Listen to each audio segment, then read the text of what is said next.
j'espère que vous allez bien. On se retrouve aujourd'hui dans une nouvelle vidéo concernant mon acquisition, sur le fait d'avoir été propriétaire à 23 ans. Je trouvais ça super sympa de partager ça avec vous, mon expérience. Alors franchement, je vais pas vous faire ça sous forme de cours, ça va vraiment être chill. Si je loupe des points, c'est pas grave, vous me posez les questions en commentaire ou via mes réseaux sociaux. On se retrouve juste après le générique.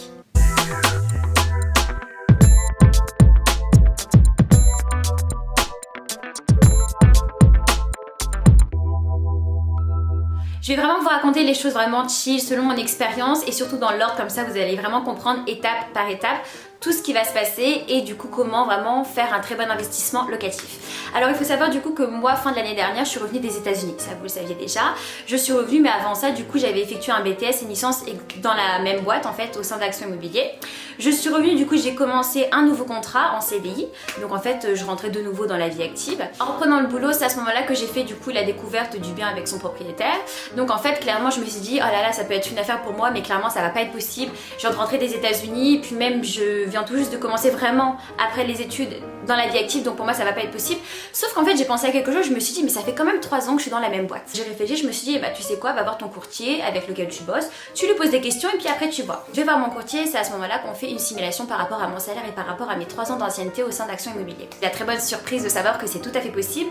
Beaucoup de personnes ne le savent pas mais c'est très important de savoir que en fait vos années d'alternance comptent quand vous êtes bien sûr toujours dans la même entreprise. Moi j'avais pas changé donc c'est-à-dire que si vous faites BTS dans une entreprise, licence dans une autre, ça va pas être compté. Moi j'ai fait BTS et licence exactement dans la même. J'ai eu cette chance-là. Ça a joué. Ça a joué par rapport au salaire et par rapport au contrat de professionnalisation. Ce que je suis allée faire aussi afin de vérifier encore plus ma solvabilité et mon plan de financement, c'est que je suis allée voir ma banquière. Donc on a fait encore une simulation et il s'avère que c'est possible. Donc là on commence du coup un petit peu à comparer les taux, etc. Je mets un petit peu la charrue avant les bœufs, mais c'est pas grave. Déjà sachez que quand votre conseiller en banque vous trouve un taux par rapport du coup à votre prêt, sachez que moi je vous conseille d'aller voir plusieurs courtiers. Vous faites des simulations et normalement votre banquier est obligé de s'aligner par rapport au taux que vous allez trouver ailleurs. Pourquoi? Parce qu'en tant que professionnel, il va vouloir vous garder en tant que client, ce qui est vraiment très important et logique. Donc voilà, déjà c'est un bon point à savoir. Si demain vous voulez faire une acquisition, votre banquier vous trouve un taux, vous allez faire plusieurs simulations chez des courtiers. D'accord, il vous trouve un taux plus bas possible que celui du banquier et après il est obligé de s'aligner parce que forcément il veut vous garder en tant que client. Ça j'ai déjà dit mais franchement c'est très important, j'arrête pas de le dire à mes clients et franchement mes clients finalement sont satisfaits, ça finit par aboutir, donc voilà, c'est toujours de précieux conseils. Pour en revenir à l'essentiel, du coup quand j'ai terminé d'étudier ma solvabilité et mon plan de financement, parce que c'est quand même très important, je me suis dit ok, pas de problème, je vais voir le propriétaire, je lui soumets une offre bien sûr qui a été acceptée. Suite à ça, je prends rendez-vous directement pour qu'on puisse signer le compromis de vente. Le compromis de vente c'est quoi? C'est là mutuellement on va s'engager à se vendre l'un à l'autre l'appartement. Sauf qu'en fait clairement le compromis de vente va dépendre d'une condition suspensive que je vais devoir lever. Alors une clause suspensive c'est quoi? Simplement pour vous faire bref, une condition qui va permettre au futur de se réaliser. En ce qui me concerne, c'était donc mon prêt immobilier. J'ai maximum 2 mois du coup pour obtenir mon prêt immobilier, ce qui va me permettre du coup d'acquérir le bien. Pour vous accélérer un petit peu les choses, je signe le compromis de vente, tout se passe bien. Pourquoi c'est nécessaire de signer un compromis de vente avant les offres de prêt? Vous allez me dire mais Emma, quel est le rapport?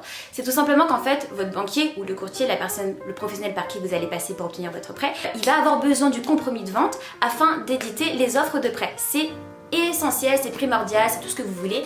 Sans ça, c'est pas possible. En fait, si vous voulez, ça va être la preuve de votre acquisition, en fait, tout simplement. Et grâce à votre compromis, ils vont réussir à bosser là-dessus et à vous éditer vos offres. J'attire un point surtout essentiel, et ça, du coup, c'est un complément de ma conseillère, c'est que j'ai été très rapide. Vous allez me dire, Emma, dans quel sens? Alors, j'ai clairement eu mon prêt en moins de 3 semaines, ce qui est vraiment très bien, et franchement, j'étais très réactive. En plus, j'entendais parler du Covid, donc moi, je m'accélérais aussi. J'entends par là, par rapport à mon dossier, par rapport à sa constitution, que j'ai été très rapide. En une semaine, j'avais tous les documents. Bien sûr, j'ai la chance de travailler au sein de ma propre boîte, donc j'avais tous les documents, les fiches de paye à portée de main. Mais c'est très important, ne traînez pas. Ça sert à rien de déposer un document le lundi et de déposer un autre document la semaine prochaine. Moi, ce que j'ai tout fait, je me suis fait une liste et voilà, je me suis manié un petit peu les fesses.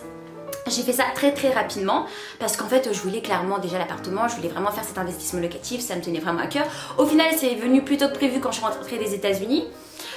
J'ai trouvé plusieurs solutions, j'ai tourné un petit peu à gauche à droite, au final ça a fini par aboutir, donc je vais vous expliquer. Je pense vous avoir raconté vraiment l'essentiel pour le moment, donc voilà, la signature du compromis, ils ont besoin du compromis pour éditer les offres. En attendant, vraiment être derrière votre courtier ou derrière votre banquier, tout simplement parce que sinon il va traîner. Voilà, dernièrement j'ai eu des clients, franchement ils ont pété un plomb parce que le banquier ou le courtier traînait comme pas possible. Donc n'hésitez pas à être derrière, à relancer vraiment parce que c'est un projet quand même qui vous tient à cœur. Donc je pense, en tout cas moi personnellement ça me tenait à cœur et j'étais derrière, pas tous les jours, hein, je faisais quand même confiance aux professionnels. Mais voilà, il y a quand même un certain délai à respecter. Pour en revenir à mon acquisition, j'ai signé fin février, début mars, je sais plus, j'ai plus du tout la notion du temps, déjà que je l'ai pas du tout, alors là, laissez tomber. Après, on est rentré en Covid, enfin en confinement, pardon, donc c'était génial, c'est d'ailleurs là que j'ai ouvert la chaîne YouTube, donc welcome. Pendant ce temps-là, je me tournais pas les pouces en fait, tout simplement. Je savais que j'allais signer ma signature définitive au mois de juillet. Alors il faut savoir que ça a été très retardé parce que forcément les notaires ne bossaient plus et oui je suis passée devant le notaire. Alors déjà j'ai oublié un point très essentiel par rapport au plan de financement. Je vais vous en parler maintenant et après je vous reparlerai du délai des 3 mois, je vais vous expliquer pourquoi. Franchement cette vidéo elle a pas été préparée donc c'est pas grave, on m'accepte comme je suis. Juste pour en revenir par rapport au plan de financement, j'ai oublié un point vraiment très important. Il faut savoir déjà que par rapport à mon plan de financement, du coup on va avoir le prêt immobilier, d'accord? Donc je suis passée par ma propre banque. Ça va financer le montant de l'appartement avec les frais de notaire.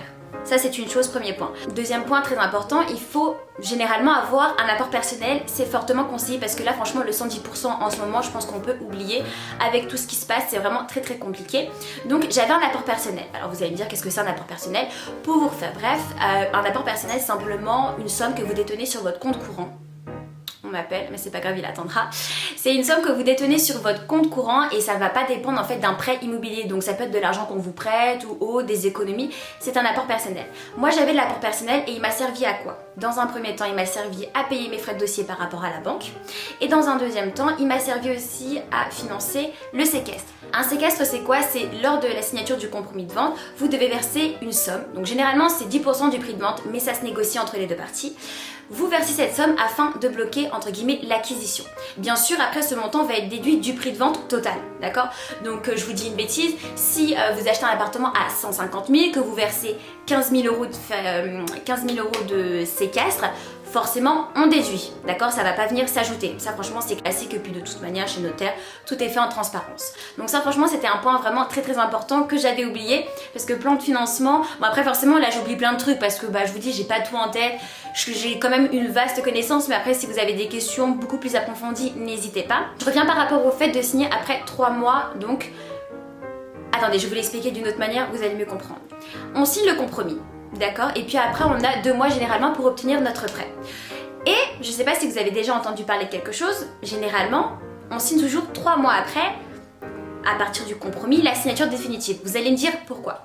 C'est très simple, c'est simplement que, en fait, par rapport à la commune qui va être concernée, il va y avoir la DIA.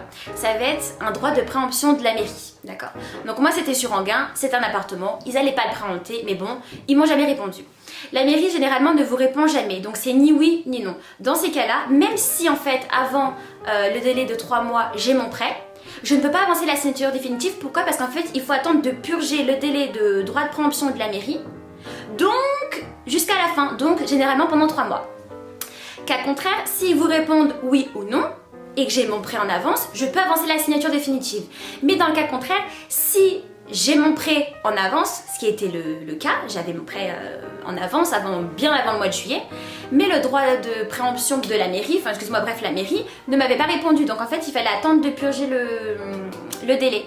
Là je viens de vendre un appartement tout simplement, mes clients avaient leur prêt au mois de décembre, avant Noël ils m'ont appelé, ils m'ont dit Madame Fran c'est bon, on a tout etc, j'aurais dit il n'y a pas de problème.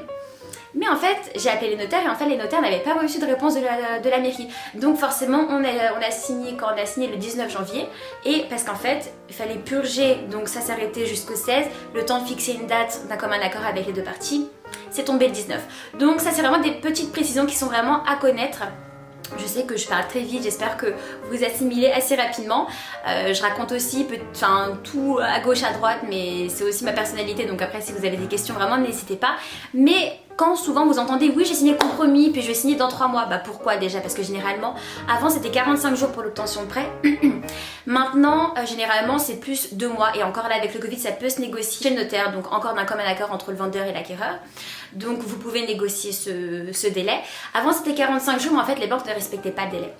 Ce qu'on a fait, c'est qu'en fait les notaires, enfin ce qu'on a fait, n'importe quoi, ce qu'ont fait les notaires, ils en avaient marre du coup de toujours faire des avenances et que du coup ils ont entre guillemets fait un espèce de décret pour dire que bah allez, on fait une moyenne de 2 mois parce que sinon ça va être trop compliqué. 45 jours c'est vraiment trop juste et la plupart des personnes ne l'avaient pas. Et donc voilà, c'était une petite parenthèse pour vous raconter ça, enfin bref. Pour en revenir à l'essentiel, j'ai fait ma signature définitive au mois de juillet, d'accord. Entre temps je me suis pas tournée les pouces parce qu'en plus on a été déconfinés, donc j'ai bossé. Et surtout, bah en fait, la base de mon projet, entre guillemets, c'était de trouver un locataire. Donc d'où l'investissement locatif quoi, enfin bref. Je vais aller étape par étape. Il faut savoir du coup que quand vous faites un prêt, forcément, on va le rembourser. Donc on va avoir des mensualités. Je l'ai pris sur 25 ans. Donc chaque mois, là, et encore actuellement, je rembourse tous les mois mon prêt que j'ai effectué depuis le mois de juillet. J'ai trouvé un locataire. Une femme vraiment qui est vraiment super bien d'ailleurs, elle est vraiment géniale. J'ai eu de la chance d'ailleurs parce que c'est pas tous les locataires qui sont comme ça. Vous allez me dire, oui mais Emma, comment t'as fait pour fixer, etc. Tout simplement, j'ai fixé mon loyer hors charge d'abord, de manière à ce que ça puisse remplir en fait ma mensualité tous les mois. C'est-à-dire, je vous donne un exemple, si j'ai une mensualité de 700 € tous les mois, je fais déjà un loyer au moins de 700 € dans la logique des choses, hors charge, d'accord? Parce qu'après les charges, c'est en plus, de toute manière c'est un tiers, 2 tiers et après le reste il faut que je mette de côté pour la fin de l'année pour la taxe foncière. J'ai évalué mon loyer par rapport à mes mensualités chaque mois. Donc forcément c'est aussi le but, enfin c'est vraiment la base pour avoir un bon rendement locatif. Franchement, si vous avez des questions, on en discutera plus tard. Ça déjà c'était vraiment très important. J'ai eu la chance de le trouver quand même très rapidement. J'ai fait l'état des lieux d'entrée, donc du coup juste après ma signature définitive, après avoir été propriétaire. En ce qui me concerne, j'ai pas fait de travaux dans mon appartement, il était quand même assez propre, j'ai eu de la chance. Non franchement j'ai fait 0 travaux.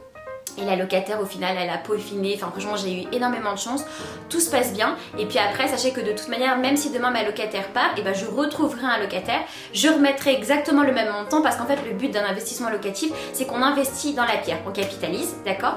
Et en fait vous allez rien sortir de votre poche parce que j'entends beaucoup de personnes qui me disent oui mais Emma tu sors de l'argent etc. Alors oui, si les charges sont élevées, si la taxe foncière sont élevées, c'est pas du tout intéressant, il faut quand même bien étudier le projet. Vous ne sortez pas d'argent généralement quand le projet est bien étudié. Moi je sors pas d'argent vraiment, à part là la taxe foncière je vais devoir la payer, mais enfin je veux dire tous les mois je sors pas d'argent parce qu'en fait si vous voulez au moment où je reçois mon loyer je suis débitée de ma mensualité. Donc en fait c'est très ça switch en fait, c'est très bien en fait. J'ai un petit bénéfice, c'est pas énorme non plus, je le mets de côté pour payer la taxe foncière en fin d'année. Et ça fait un bon rendement et investir dans la pierre, franchement, il n'y a rien de mieux, on va pas se mentir, c'est vraiment idéal. Chose très importante que j'ai oublié de vous dire, bien sûr quand j'ai eu mon appartement, je l'ai assuré, hein, il faut absolument assurer donc du coup l'appartement. Je l'ai assuré en non occupant, voilà, en non occupant, donc tous les mois bien sûr je paye une assurance par rapport à mon appartement et le locataire de son côté le jour de l'état des lieux doit me donner une attestation sur le fait aussi qu'elle a assuré l'appartement par rapport au fait qu'elle va l'occuper. Donc ça c'était vraiment une très bonne parenthèse. J'ai oublié un point aussi très important, mais là je sais plus, j'ai oublié un point, enfin bref c'est pas grave. J'ai fait un bail du coup de 3 ans, donc c'est à dire que la locataire peut rester 3 ans dans l'appartement, à part si demain je vais faire une reprise, donc ça sera, il faudra que je la justifie, ça sera une reprise personnelle, il faudra un délai de préavis de 6 mois, enfin bref. Par rapport à ça du coup j'ai fait un état des lieux d'entrée aussi, le jour où elle part on fera un état des lieux de sortie pour comparer le avant-après. De son côté en tant que locataire elle doit me payer le loyer tout simplement. J'espère que la vidéo elle est claire parce que j'ai l'impression que c'est vraiment le cafouillage. En même temps j'avais pas envie de faire ça sous forme de cours, je trouvais ça vraiment trop barbant, de vous mettre des définitions, etc. De faire un truc vraiment, je dis pas que là c'est pas carré, mais vraiment trop structuré. Je me suis dit, bah raconte ton expérience, ce sera chill. Mais forcément, dès que j'ai des petites, dès que je pense à des trucs, en fait je vous le dis directement, donc j'espère juste que c'est assez compréhensible. Donc vous me dites oui mais Emma si demain tu veux reprendre ton appartement, est-ce que c'est possible? C'est tout à fait possible. Il faut simplement le justifier parce qu'en tant que propriétaire les locataires sont quand même bien protégés et d'ailleurs tant mieux, mais on peut pas reprendre tout et n'importe comment. Il faudrait idéalement faire une reprise personnelle, que ce soit pour vous, pour votre famille, pour un membre, bref, pour que ce soit vraiment une nécessité. Pour le délai de préavis en tant que propriétaire ce sera 6 mois et non 1 mois comme les locataires, ce qui est tout à fait normal, voilà, pour qu'ils puissent se retourner. En revanche si demain je veux vendre mon appartement, il faut savoir qu'il y a un locataire actuellement dedans. Sachez que votre locataire va être prioritaire par rapport à la vente de votre appartement. J'entends par là que si demain je vends mon appartement, je suis obligée de le vendre en priorité à la personne qui est dans le logement, ce qui est tout à fait normal, donc à mon locataire. Donc à un certain prix, je vous dis une bêtise, 200 000 euros. Elle refuse à 200 000 euros, d'accord. Je le mets en vente à 200 000 euros. Si je baisse le prix, je suis encore obligée de lui soumettre. C'est normal, elle est prioritaire. Dans le cas où je trouve un acquéreur et elle refuse, il faudra qu'elle me fasse à la main levée, enfin bref, un courrier pour qu'elle puisse attester de son refus de l'acquisition de l'appartement. C'est vraiment des petits points quand même essentiels à savoir parce que pour une première acquisition, on se pose énormément de questions. Est-ce que c'est possible? Est-ce que j'ai fait de l'alternance, mais est-ce que ça compte? Si demain je veux reprendre l'appartement, est-ce que c'est possible aussi? Enfin bref, on se demande vraiment si tout est possible et c'est pour ça que je suis là pour répondre à vos questions. C'est vrai que c'est pas trop structuré, que je suis pas trop organisée, mais j'espère quand même que vous allez comprendre. Il n'y a rien vraiment de compliqué, il faut simplement étudier sa solvabilité, donc voir avec les banques et les courtiers, d'accord? Faire une offre, normalement qui doit être acceptée, ou alors faites une très bonne négociation, sinon vous m'appelez. Après, on signe le compromis, on lève la clause suspensive, excusez-moi, donc généralement c'est le prêt, d'accord? On attend également le droit de préemption parce que, pourquoi je vous parle de ça? C'est simplement le délai des 3 mois. Donc généralement c'est le droit de préemption. Il y a aussi le prêt état daté, ça c'est uniquement pour les appartements. Le prêt état daté, quand vous allez acheter un appartement, votre notaire va devoir contacter le syndic et faire la demande du prêt état daté. Déjà c'est payant, donc le vendeur va verser des sous pour l'obtenir. Et le prêt état daté c'est quoi? C'est simplement, pour vous faire simple, un regard sur le plan financier de la copropriété. Qui paye pas, qui est à jour parmi les copropriétaires. Donc copropriétaire ça va être vos voisins, pour faire plus simple. Donc vous allez voir l'état financier et surtout du coup si votre vendeur est bien à jour dans ses charges. Donc ça c'est très important, il n'y en a pas pour les maisons. Généralement pour les appartements, ce qui traîne, le prêt état daté pardon, et ce qui traîne pour les maisons c'est surtout par rapport à l'assainissement. Mais là je vous parle vraiment d'un truc poussé dans l'immobilier, ça ne vous sert à rien de savoir ça. Mais bon c'est toujours bon à savoir, je sais pas moi c'est... Enfin j'ai déjà toutes ces connaissances parce que c'est mon métier et j'en parle à longueur de journée, donc c'est pour ça que je vous en parle et pour moi du coup bah, c'est quand même nécessaire de savoir. Donc une fois qu'on a levé la clause suspensive, hop on a soit le prêt état daté qui a été fait, l'assainissement, tout ça, que ce soit pour une maison parce qu'on peut quand même faire un investissement locatif dans une maison, c'est d'ailleurs très intéressant aussi. Et bah signature définitive. Signature définitive, hop, on se tourne pas les pouces, on trouve un locataire, on fait un bail, si c'est du meublé 1 an, si c'est du vide 3 ans. On fait l'état des lieux, on le fait correctement, d'accord, parce qu'après il faudra pas reprocher au locataire quelque chose qui n'a pas été mentionné. L'objectif principal c'est de faire un bon rendement. Je pense vous avoir tout expliqué. Si vous avez des questions, n'hésitez pas à me les poser en commentaire ou sinon sur Instagram @emmatrn. Et puis on se donne également des nouvelles, hein, comme d'habitude. Je trouve ça vraiment plutôt cool de partager tout ça avec vous. J'avais pas fait de vidéo la semaine dernière parce que j'avais eu énormément de boulot. Je vais pas me plaindre, au contraire. Mais c'est vrai du coup que voilà, carrière professionnelle ça passe vraiment avant tout, mais ça me fait toujours vraiment plaisir de faire des vidéos avec vous. N'hésitez pas à me dire ce que vous en avez pensé et on se dit à bientôt d'ici la prochaine vidéo. Ciao!